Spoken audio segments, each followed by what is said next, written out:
그 크신 은혜로 저희를 구원하여 주시고 하나님의 백성 삼으시며 날마다 우리를 불꽃 같은 눈동자로 지키시는 좋으신 하나님께 감사와 찬송을 드립니다. 오늘 복된 주일 허락하시고 우리가 하나님 앞에 예배할 수 있도록 우리의 마음을 다스려 주시고 우리를 교회당으로 인도하신 하나님, 주님의 이름을 높여 드립니다. 오늘도 하나님 앞에 나오며 우리 사랑하는 성도님들이 마음을 담아서 정성껏 예물을 구별하여 드렸습니다. 아버지 하나님, 예물 드리는 손길들 기억하여 주시고 그 삶 가운데에 필요한 것들, 있어야 될 것들 있게 하시고 하나님이 그 삶을 돌보시고 채우시고 공급하여 주시옵소서. 드려진 예물이 우리 하나님 기뻐하시는 일에 우리 하나님의 나라와 영광을 위하여 아름답게 복되게 사용되게 하여 주시옵소서. 아버지 하나님, 우리 성도님들의 삶에 정말 주께서 후하고 넉넉하게 풍성하게 채우셔서 이 삶이 우리만을 위한 삶이 아니라 이웃들과 함께, 형제들과 함께 즐거움을, 기쁨을, 아픔을 함께 나누는 위로자의 삶을 살아가는 우리 화평의 온 성도님들이 되게 하여 주옵소서. 사랑하는 성도님들을 축복하며 예수님 거룩하신 이름으로 기도드리옵나이다. 아멘. 할렐루야.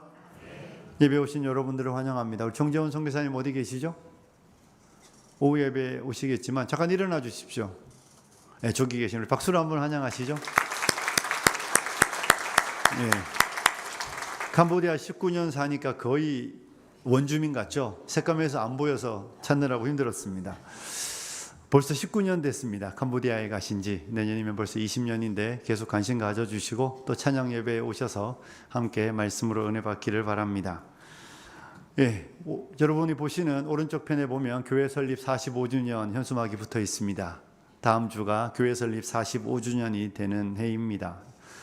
여러분, 45년 전에 하나님이 이곳에 교회를 세우셨다는 것은 하나님께서 교회를 향한 계획이 있음을 나타내 보이는 것이죠. 하나님이 목적 없이 사람을 부르시거나 아무 계획 없이 사람을 택하시는 것이 아니지 않습니까? 그래서 저는 이번 주와 다음 주에 걸쳐서 교회와 관련된 이야기들을 여러분과 함께 나누어 보려고 합니다. 여러분은 이 땅에서 하나님께서 여러분을 부르셨다, 우리가 교회를 불렀다 이렇게 말하면 자꾸 이렇게 나는 좀 배제되는 느낌이 있는데 우리가 교회잖아요. 그죠? 누가 교회죠? 내가 교회예요. 하나님이 나를 부르셨다, 이 말 속에는 하나님의 계획과 목적이 있음을 의미하고 있습니다. 목적 없이 부르지 않잖아요. 저는 군대에서 소위 보직이 일빵빵 하다가 조교가 되었는데요. 그 일들을 하는 동안 제 일들은 분명했습니다. 군인인 동안 신병들을 열심히 가르치는 게 저의 사명이었습니다. 그게 저의 군대에 있을 때의 보직이었습니다. 그 일을 하고 나머지 것들이 군대에서 저에게 채워주는 삶들을 살았는데, 이처럼 무엇인가를 부르거나 무엇인가를 선택할 때는 그 부르는 사람, 선택하는 사람의 분명한 목적이 있는 것입니다. 교회로 하나님이 우리를 부르셨을 때에 저와 여러분이 기억해야 되는 것은 하나님이 우리를 사용하시기 위하여 부르셨다는 것입니다. 하나님이 우리를 불러 놓으신 다음에 그냥 너는 너의 삶을, 너 마음대로의 삶을 자유롭게 살라가 아니라 하나님이 우리를 사용하시기 위하여 부르셨다, 이 사실을 믿으시기를 축복합니다. 저와 여러분이 하나님의 부름받은 거룩한 사명자들입니다. 하나님이 우리를 부르신 목적이 분명한 거예요. 이 목적이 분명하다는 것에 대한 이해가 없으면 삶이 허비되고 낭비됩니다. 그렇지 않습니까? 내가 무엇을 해야 되는지 모르는 사람들은 어디에 데려다 놔도 대개 사람이 바보 같습니다. 내가 뭘 해야 되고 왜 있는지 모르면 어디 데려다 놔도 거기서 뭘 해야 될지 몰라서 할 게 없다고 그래요.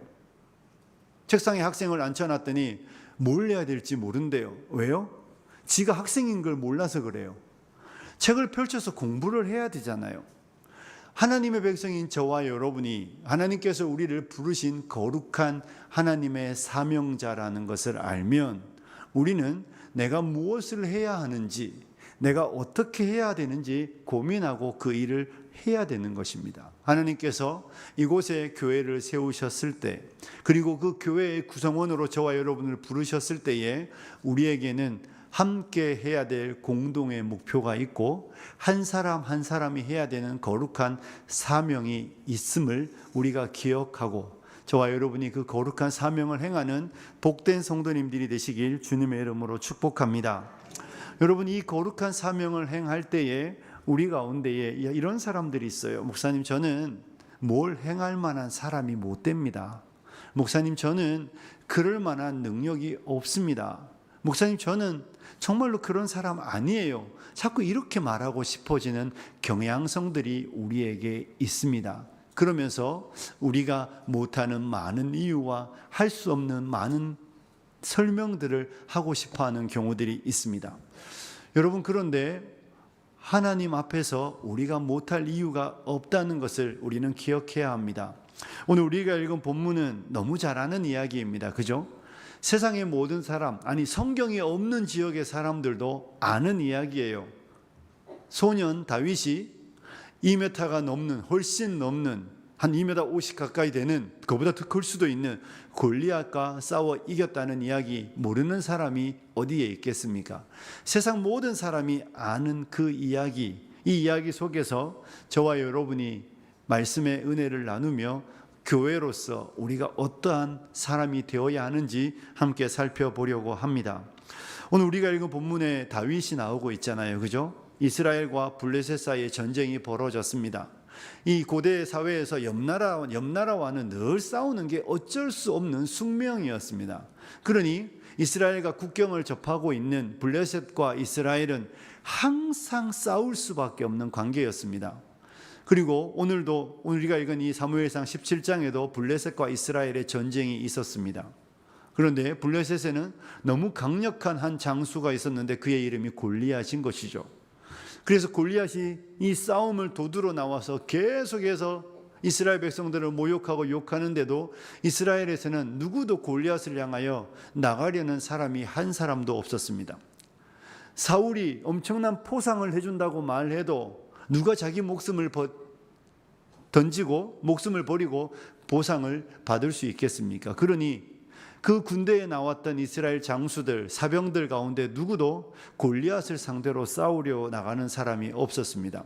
하지만 이스라엘의 부르심은 블레셋과 싸워 이기는 것이 이스라엘의 부르심이었음에도 불구하고 아무도 그 전쟁에 나가지 않을 그때에 소년 다윗이 아버지 이새의 심부름을 가지고 형들에게 먹을 것을 전달하기 위해 왔다가 이 장면을 보고 자신이 이 싸움에 나가기를 자원하고 그가 소원할 때에 일어나는 본문의 이야기입니다.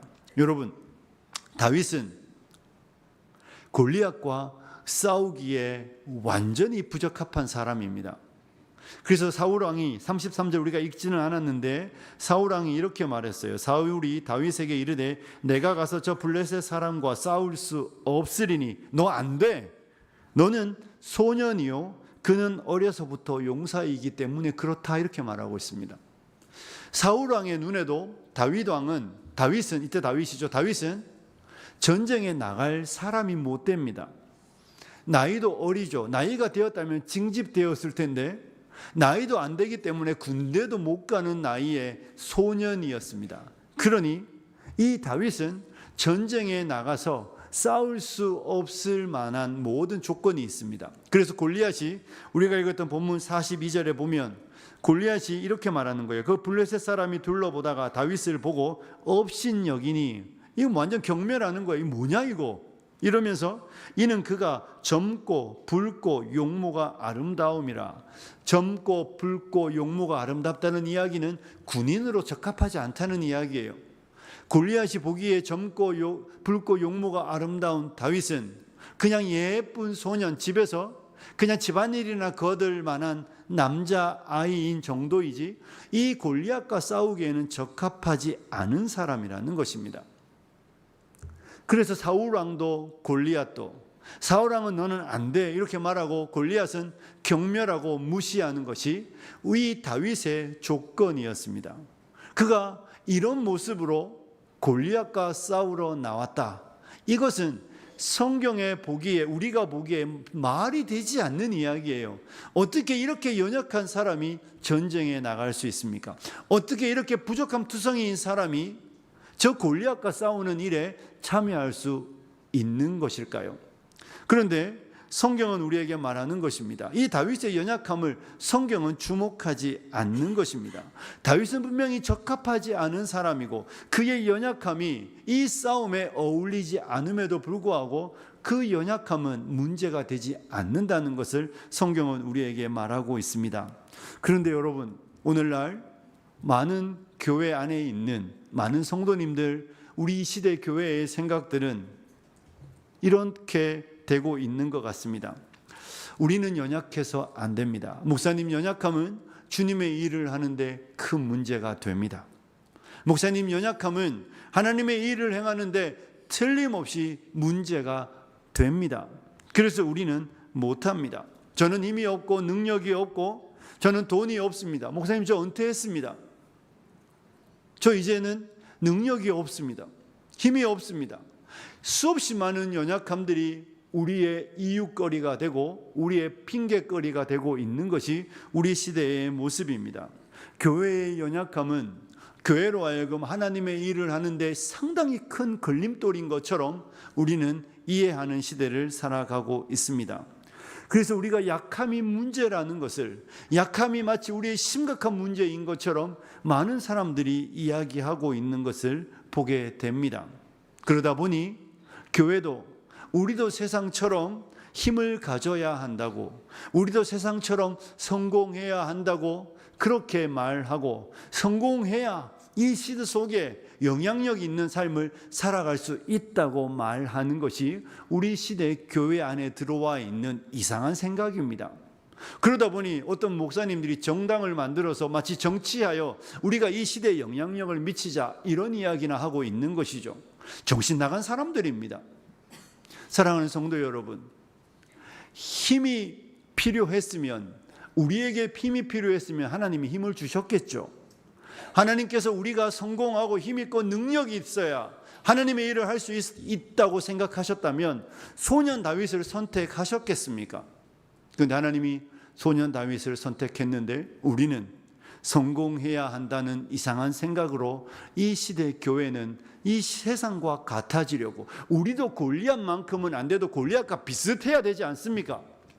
우리도 골리앗과 비슷해야 골리앗과 싸우지, 이 젊고 붉고 용모가 아름다운 소년으로는 안 됩니다. 이러면서 교회의 약함의 문제인이 강해지자는 이야기가 언제부터인가 교회 안에 아주 지배적인 생각이 되어버렸습니다. 일단 좋은 대학 가야 됩니다. 일단 좋은 대학 가야 되니 적당히 좋은 대학 갈 때까지는 하나님의 말씀을 어기는 것은 어쩔 수 없는 일입니다. 일단 취직을 해야 되니 직장을 얻을 때까지는 하나님의 말씀을 어기고 주의를 범하는 일들은 그건 하나님도 다 이해해 주셔야 되는 겁니다. 하나님, 내가 직장도 얻고 좋은 대학도 가야 하나님을 위해 일할 수 있는 거 아닙니까? 이렇게 생각하며 우리가 성공하고 우리가 커지고 우리가 더 많은 무엇을 가져야만 주님의 일을 할 수 있는 것처럼 우리 시대 교회는 그런 생각으로 변해가고 있는 것을 보게 되는 것입니다. 이런 생각들이 우리 교회는 그러지 않는 것 같은데 한국 교회 안에 직분자를 뽑을 때 아주 현저히 나타나는 현상이 하나 있습니다. 교회 장로님을 세우는데 장로님 이름에다 직장을 적는 거예요. 장로님이 무슨 직장을 다니는 거랑 장로님이 교회에서 장로 되는 게 무슨 관계가 있습니까? 아무런 상관관계가 없음에도 직장을 표기한다는 것입니다.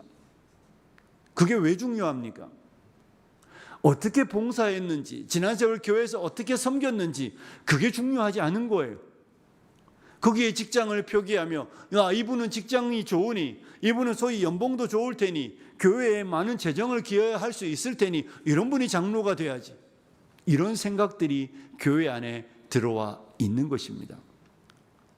사랑하는 성도 여러분, 하나님이 기뻐하지 않으시겠죠. 그럼에도 불구하고 우리는 성공해야 주의 일을 할 수 있는 것처럼, 이름이 나야 하나님께서 우리를 사용할 수 있는 것처럼 생각하며 이 시대가 가는 그 길로 교회가 함께 발맞추어 가는 것이 이 시대 교회 안에 들어와 있는 세속적인 생각들입니다. 다윗으로는 안 됩니다. 목사님, 다윗으로는 절대 할 수 없습니다. 다윗으로는 골리앗과 싸울 수 없기 때문에 우리도 골리앗처럼 커져야 합니다. 우리도 골리앗 같아야 되고, 저는 지금 다윗이기 때문에 안 됩니다. 제가 못하는 이유는 저는 젊고 붉고 용모가 아름다운 소년 다윗이기 때문에 아직까지 골리앗과 싸우기에는 적합하지 않은 것처럼, 우리의 연약함이 하나님의 일을 행하지 못하는 이유가 되는 것처럼 우리는 말하는 시대를 살아가고 있습니다. 사랑하는 성도 여러분, 하나님께서 정말 그렇게 생각하십니까? 그렇지 않잖아요. 하나님은 이미 다윗이 젊고 붉고 용모가 아름다운 사람이라는 것을 알고 계십니다. 그죠? 사울이 보는 거 하나님도 보고 계신 거예요. 너는 소년이기 때문에 너는 전쟁에 적합하지 않다는 사울의 그 생각, 사울의 눈을 하나님도 가지고 계신 겁니다. 사울의 갑옷을 입혀 놓았더니 이게 갑옷이 맞지 않고 칼이 맞지 않아서 도무지 움직이기도 부자연스러울 만큼 전쟁하고 아무 관계가 없는 사람이라는 거 하나님 알고 있습니다. 골리앗의 눈에 비쳤던 것처럼 젊고 붉고 용모가 아름다운 다윗의 모습을 하나님도 알고 계신 거예요. 우리가 읽었던 마지막 본문 55절부터 쭉 나오는 이야기, 사울 왕도 군사령관 아브넬도 이 다윗이 도대체 어느 집안의 아이인지 모를 만큼 그냥 평범한 사람이에요. 이때 이미 군대가 웬만큼 정비되어 있는 시절이었기 때문에 웬만한 병사들은 누구 집 사람인지, 어느 부족 사람인지, 어느 지파 사람인지 다 아는데, 다윗은 족보도 없는 집안의 아이 사람으로 이 전쟁에 나와 있을 만큼 누구도 주목하지 않고 주목할 어떤 것도 그 사람 안에 없는 소년 다윗, 그 다윗을 사울 왕만 아는 것이 아니라 하나님도 알고 계신 것입니다. 우리의 힘이 없는 것, 우리의 경제력이 없는 것, 우리가 세상에서 주목받지 못하는 사람이라는 것, 하나님 다 알고 계신 것입니다. 우리 하나님이 모르시고 다윗을 고르신 것이 아니잖아요. 하나님께서 모르시고 다윗에게 기름을 부은 게 아닙니다. 엘리압이, 이세의 맞이인 엘리압이 훨씬 더 수려한 외모와 건장한 체구의 사람이라는 거 하나님도 다 알고 계셨지만, 하나님은 엘리압을 택하지 않으시고 다윗을 선택하셨습니다. 그가 소년임에도 불구하고, 그가 젊고 붉고 용모가 아름다운 정말 전쟁에 적합하지 않은 사람임에도 불구하고 하나님은 다윗을 고르시고 골리앗 앞에 세우기를 기뻐하셨습니다. 이것이 하나님이 모르고 하시는 일이면 이상한 거예요. 하나님의 계획표 속에 없는 일이 아니라 하나님의 계획 안에 이미 다윗은 있었습니다. 그리고 때가 되어 하나님이 이 골리앗 앞에 다윗을 내세우실 때, 역사 앞에 그를 나타내실 때 그는 여전히 소년이었으며, 그는 젊고 붉고 용모가 아름다우며 집안이 유력하지 않은, 그 아버지 이새조차도 주목하지 않았던 유약한 아들이었음에도 불구하고 모든 것을 아시는 하나님은 다윗을 택하신 것입니다. 이것이 하나님의 선택하심의 방법인 것이죠. 사랑하는 여러분, 다 아시는 하나님이 화평교회를 세우셨고 화평교회에 저와 여러분을 보내신 것입니다. 모든 것을 아시는 하나님이, 우리 연약함도 아시는 하나님이, 우리가 지금 은퇴했다는 것도 아시는 하나님이, 우리가 여전히 육체의 연약함을 가지고 있다는 것을 아시는 하나님이, 여전히 우리가 가정에 어려움이 있다는 걸 아시는 그 하나님이 모든 것을 아시면서도 저와 여러분을 부르신 줄로 믿습니다. 그러니 다윗의 약함은 하나님의 능력을 행하는데 아무런 문제가 되지 않습니다. 다윗의 연약함이 하나님의 일을 행하는데 어떤 문제도 되지 않는 것을 우리는 성경을 통해 보는 것이죠. 도리어 다윗의 연약함은 하나님의 영광을 나타내는, 하나님의 능력을 나타내는데 더 아름답게 빛나는 도구가 되는 것을 우리는 성경을 통해 보게 되는 것입니다.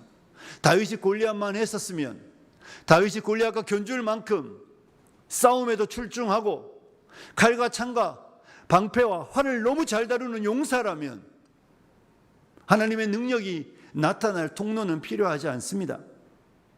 그냥 다윗이 그가 가진 능력으로, 그가 가진 힘으로, 그가 가진 싸움의 기술로 골리앗과 싸워 이기면 되는 것입니다. 하지만 하나님은 하나님의 영광을 다른 사람과 나누지 않습니다.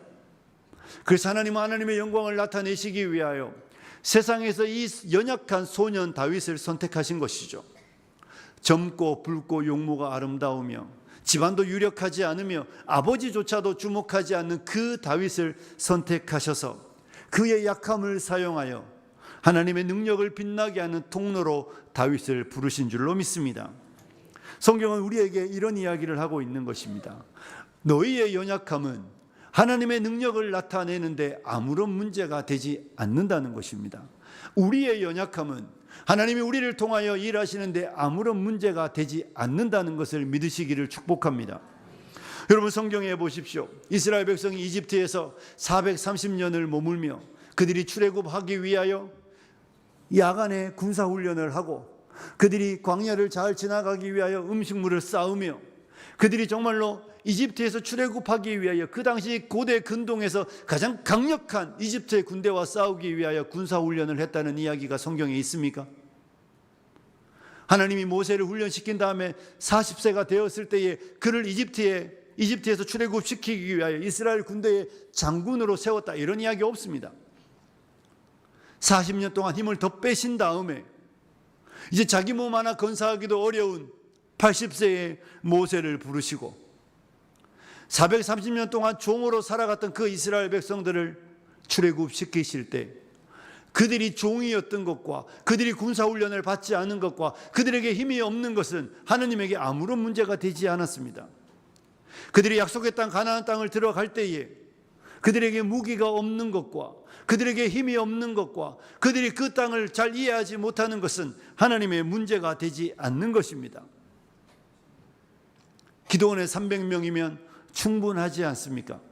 미디안 군대와 싸울 때에, 미디안 10만이 넘는 군대와 싸울 때에 기도원의 300용사가 숫자가 작아서 전쟁이 어려운 적 있습니까? 없습니다. 300명이면 충분하기 때문에 두려워하는 사람들을 다 보낸 다음에 딱 300명만 하나님이 남기셨습니다. 그리고 항아리와 횃불로 하나님은 전쟁을 승리하게 하셨습니다. 하나님께서 포로로 끌려간 다니엘을 사용하실 때 그가 포로인 것이 문제가 되었습니까? 아무런 문제가 되지 않습니다. 하나님을 신실하게 섬기는 다니엘이면 하나님이 그 당시에 가장 강력한 제국 앞에서도 하나님이 원하시면 다니엘이면 충분하기 때문에 다니엘이 포로된 것이, 그가 유대에서 끌려온 포로라는 것이 아무런 문제가 되지 않는 것입니다. 주께서 베세다 광야에서 5,000명을 먹이실 때에 그들에게 먹을 것이 없는 것이 문제가 되었습니까? 아무런 문제가 되지 않습니다. 보리떡 5개와 물고기 2마리면 충분했습니다. 많지 않아도 주님이 원하시는 일을 행하는데 그 적은 것은 아무런 문제가 되지 않았습니다. 그 당시에 예수 세상 오셔서 우리를 위하여 십자가 지시기 전에 제자들을 훈련시키실 때에 유력한 자들이 필요했다면, 능력이 있는 자들이 필요했다면 시험 받으신 이후에 예루살렘으로 가셨겠지요. 산헤드린 공회원이든 그 당시에 유력한 예루살렘에 있는 집안의 사람들 중에서 사람들을 뽑아야 하는데 주님 그런 거 필요하지 않음을 아시기 때문에 갈릴리로 가시고 갈릴리 어부들 가운데에, 세리 가운데에, 의심 많은 사람 가운데에 제자들을 선택하셨습니다. 그들이 어부인 것이, 그들이 세리인 것이, 그들이 두려움 많은 사람인 것이 하나님의 나라를 위하여 일하는데 어떤 문제가 된 적이 있습니까? 없습니다.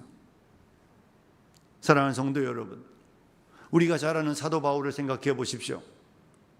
남다른 능력의 사람이었으며 남다른 복음 전도의 능력을 가진 많이 배운 사람이었습니다. 그런데 하나님은 사도 바울에게 육체의 가시를 주셨습니다. 그래서 고린도후서 12장에 가면 바울이 내가 3번 주께 기도했다고 말합니다. 하나님, 내가 건강하면, 내가 더 건강해지면 건강한 몸으로 복음을 전하는 일이 더 효과적이지 않겠습니까? 주님이 고린도후서 12장 9절에 이렇게 말씀하셨습니다. 함께 읽어볼까요? 같이 읽습니다. 시작.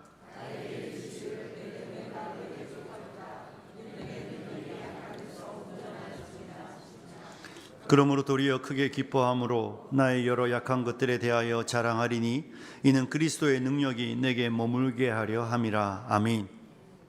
하나님이 내 은혜가 너에게 충분하다, 내 능력이 약한 데서 온전하여진다라고 말씀하여 주셨습니다.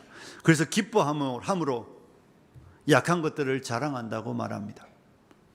바울이 유명한 집안에서 수없이 많은 학문을 배우고 그리고 몸도 건강하고 누가 내놔도 정말로 사기 캐릭터라 그러잖아요. 사기 캐릭터인 사람으로 복음을 전했으면 하나님의 능력이 거기에 뭘 임하겠습니까?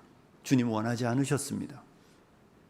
그래서 바울은 질병을 안고 그의 평생을 살아가며 그 약한 가운데에 복음을 전했고, 그의 약함이 하나님의 복음을 전하는데 어떠한 걸림돌도 되지 않음을 하나님은 친히 바울을 통하여 증명해 내셨습니다. 그래서 약함 가운데에 내 능력이 약한 데서 온전하여진다고 말씀하여 주셨습니다. 사랑하는 성도 여러분, 강해져야 주의 일을 할 수 있다는 생각하시지 마십시오. 우리가 성공해야 하나님의 나라를 위해 봉사할 수 있다는 생각을 버리셔야 합니다. 여러분이 그런 생각에 휩싸이면 쉽게 하나님의 말씀을 어기게 됩니다.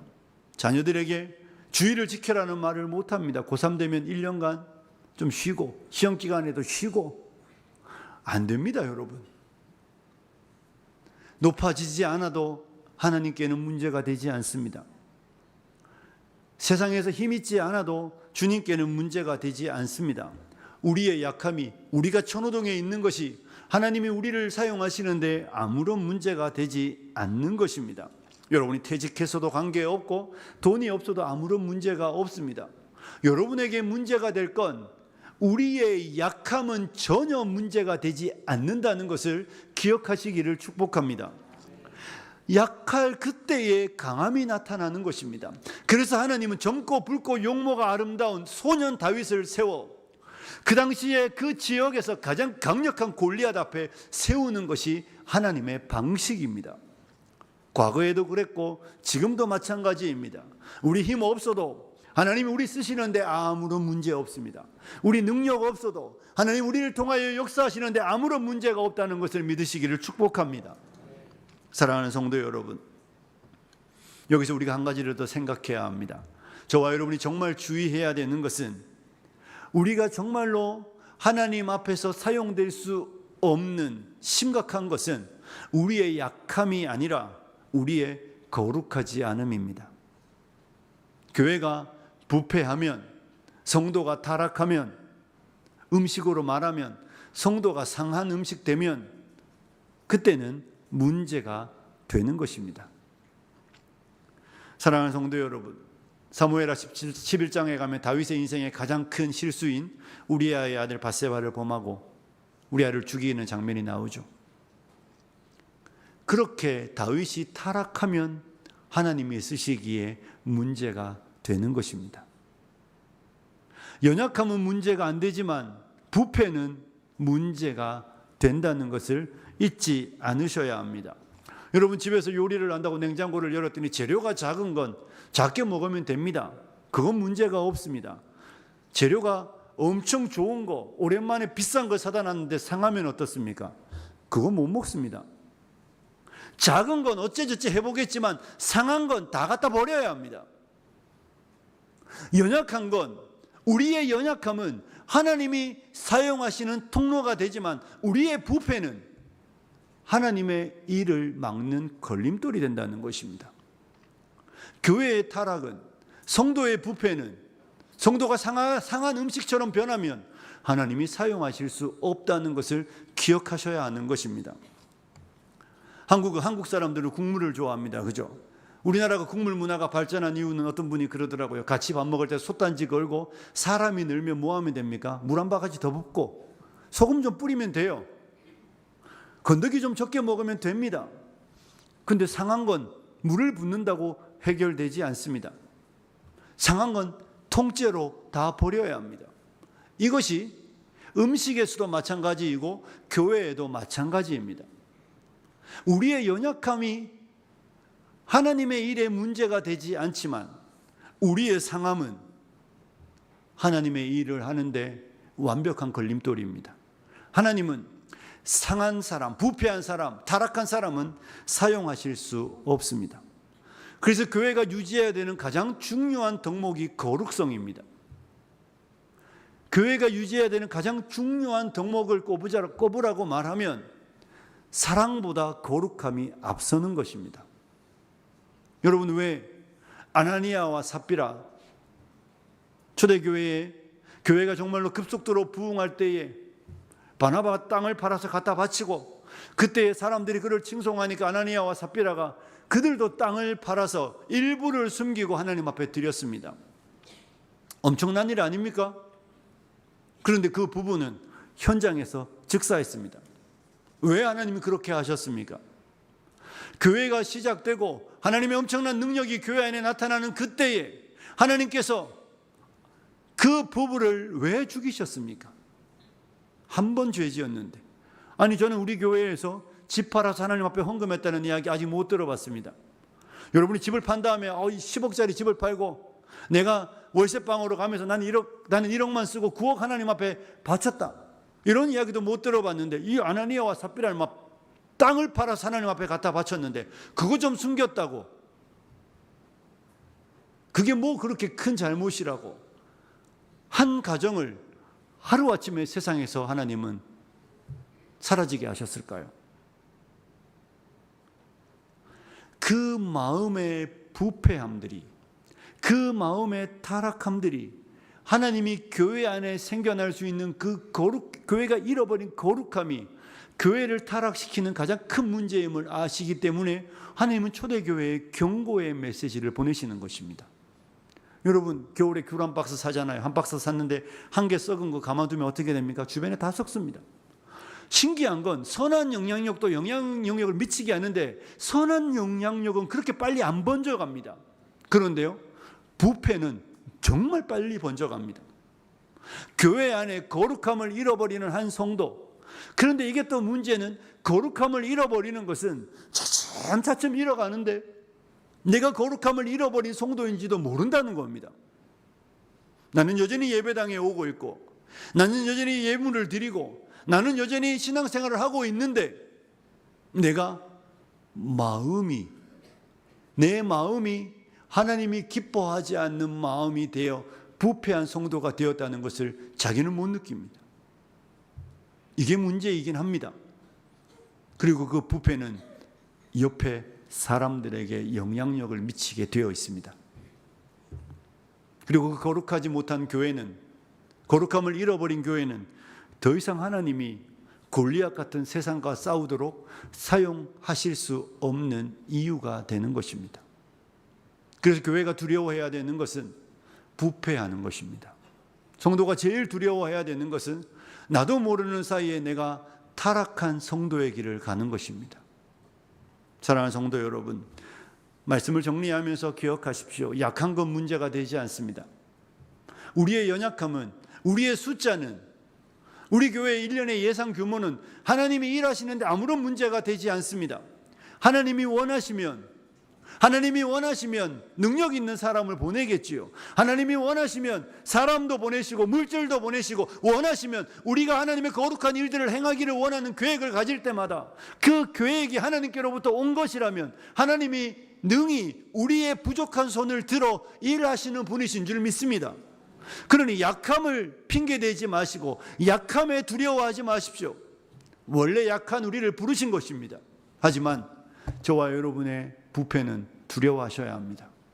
저와 여러분이 세상적인 생각으로 사로잡혀 힘이 있어야 된다고, 돈이 많아야 된다고, 능력이 있어야 된다고,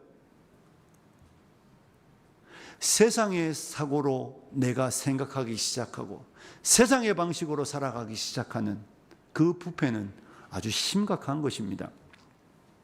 그래서 주님께서 요한계시록의 7교회 편지 쓰실 때에 빌라델피아 교회를 칭찬하셨습니다. 왜냐하면 내가 작은 능력을 가지고도 내 말을 지키고 내 이름을 배반하지 않았기 때문입니다. 작은 능력이라는 거 알았습니다. 그런데 그 교회는 그 작은 능력으로도 주님의 말씀을 지켰습니다. 그런데 우리가 잘 아는 대로 라오디게아 교회 어쩌습니까? 나는 부자라, 나는 부요하여 부족한 것이 없다고 자기 스스로 자만한 교회였습니다. 그런데 주님이 책망하시죠. 내 공고한 것과 가련한 것과 가난한 것과 눈먼 것과 벌거벗은 것을 모르는구나. 라오디게아 교회는 주님의 손에 사용될 수 없었습니다.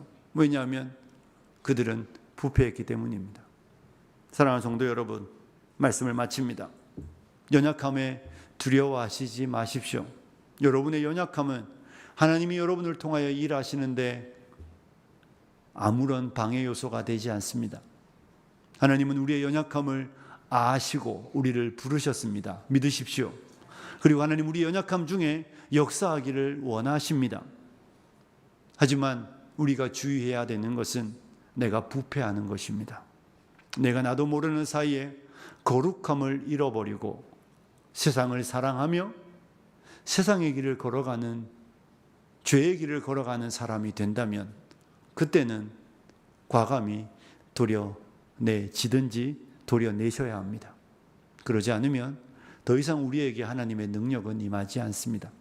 저는 우리 사랑하는 성도님들이 약함에 두려워하지 않고 도리어 우리의 두려움이 내가 거룩함을 잃어버릴까, 내가 하나님이 부르신 그 성도의 아름다운 도리를 잃어버리고 타락하기를 갈까 두려워하며 하나님이 부르신 그 약한 자로 부르신 주님이 우리의 약함 속에 하나님의 강함을 나타내실 수 있도록 하나님의 손에 붙들리어 우리 아편교회가 45년이 아니라 앞으로 주님 오시는 날까지 이 땅에서 우리를 어디로 옮기시든 어디에 세우시든 우리 교회가 약함 중에도 하나님의 아름다운 도구로 사용되는 모든 성도님들이 되시길 주님의 이름으로 축복합니다. 기도하겠습니다. 우리 함께 기도하도록 합니다. 들은 말씀 생각하며 약함에 두려워하지 않고 하나님 주의 일을 가게 하여 주시도록, 혹시 내 안에 타협하고 싶어하는 욕망들이 있고 타협한 내용들이 있다면 우리 회개하고 하나님의 은혜를 구하며 함께 기도합니다. 기도하시겠습니다. 살아계신 하나님 아버지, 주님은 우리의 약함 중에 우리를 부르셨습니다. 우리가 약한 거 주님 다 알고 계시고, 우리가 힘이 없는 거 주님 다 알고 계시고, 우리가